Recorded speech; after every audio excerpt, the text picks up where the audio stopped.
High বন্ধুরা, আজকে আমি করব ফ্রায়েড রাইস আর চিলি চিকেন। তাই ফ্রায়েড রাইসের জন্য বাঁশকাঠি চাল আনা হয়েছে। এবার জল দিয়ে ভিজিয়ে নেব, জল দিয়ে কিছুক্ষণ ভিজিয়ে রাখবো।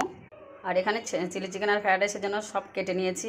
গাজর, ক্যাপসিকাম, টমেটো, আদা, রসুন, লঙ্কা, পেঁয়াজ আর এখানে বিনস। এখানে বসিয়ে দিলাম ভাতটা, সামান্য লবণ দিয়ে দিলাম। এই চালে সামান্য একটু রিফাইন তেল দিয়ে দিলাম যাতে ভাতটা ছাড়া ছাড়া হয়। কড়াই গরম হয়ে গেছে, ততক্ষণে আমি তেল দিয়ে গাজরগুলো ভেজে নেব। সামান্য লবণ দিয়ে ভেজে নেব। হয়ে গেছে গাজর আর বিনস, এগুলো আর এদিকে ভাতও ফুটে গেছে। এবার বন্ধুরা এখানে গোটা গরম মশলা আর তেজপাতা দিয়ে দিলাম। আর এই যে ভাতগুলো হয়ে গেছে, ভাতগুলো এবার ছেড়ে দেবো। তেলের মধ্যে কিছুটা ঘিও দিয়ে দিয়েছি। এবার ভাতগুলো দিয়ে দেবো।